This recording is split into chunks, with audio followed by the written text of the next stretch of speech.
There is a lot at stake in this election. Yeah, to help us break it all down, we want to welcome back our panel of experts. Political consultant and strategist Matt Klink is with us. Also, civil rights attorney and host of the hit online series, The Special Report, Areva Martin, is here. Matt, let's start with you this time. High voter turnout today. Also, a lot of young people energized about this election. We've seen them standing in line at college campuses, particularly here in California. What does that tell you? Well, again, I don't know if that's indicative of high voter turnout across the nation. I can tell you that what we do know is that Republican participation in early voting was significantly higher in 2024 than it was in 2020. And long lines in specific poll places don't necessarily mean a high voter turnout. That being said, I think that turnout will be lower than it was in 2020, but it will still be high. The question becomes how high, but more importantly for both campaigns is who votes?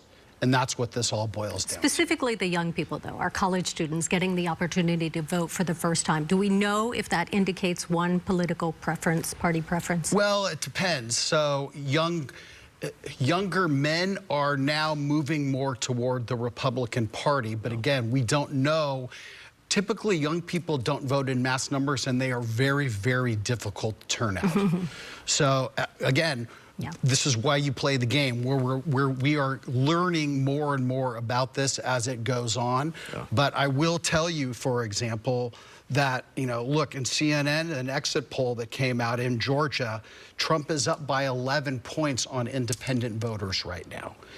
He lost independent voters in Georgia to Joe Biden in 2020. So again, the composition of the electorate is different, and that's what we're still learning of what that composition is. It's complicated, right? Yeah, I think if you're a Democrat, you're obviously encouraged by those long lines of students. Obviously, we won't know until all the votes are in what the vote total is for young voters. If you're looking to folks under 25, folks under 30, but those long lines at colleges mean something. And I think it does say that young people are energized in ways that we haven't seen. And we've seen the Democrats bring out just a barrage of celebrities and artists and performers who speak to young voters. I don't know if you all saw Cardi B, a very popular rapper from New York. She had she gave a very passionate speech at a rally for Kamala Harris. Obviously, she's speaking to young voters. Yeah. The Harris campaign dispatched celebrities around the country to go stand in line with young voters so that they didn't get discouraged and walk away because some of the lines are over an hour. So I'm always encouraged when young people take civic participation seriously. Sure. And I'm just elated to see young voters turning out in the lines that we're seeing. I think that's a good sign for the country. Let's talk about the Electoral College. This is one of the few countries in the world that still uses it, and everybody talks about that number 270. Explain to us, and Sam has been showing us as they build across the country. Explain to us how this works.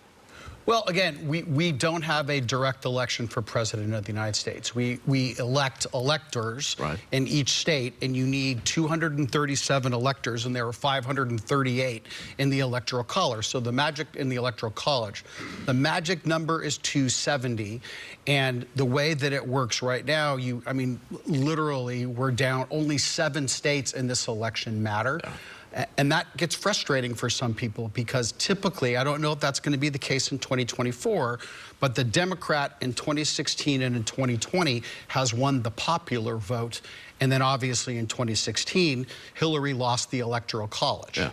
So that's what gets frustrating. And some people complain that, when they watch the Electoral College numbers coming in, that maybe their vote doesn't mean anything if they're in Washington, Oregon, and California. A Wyoming vote means a lot more than a California vote. But if you look at the country's founding, that was a way that they were able to put the country together. It's the whole big state, small state thing.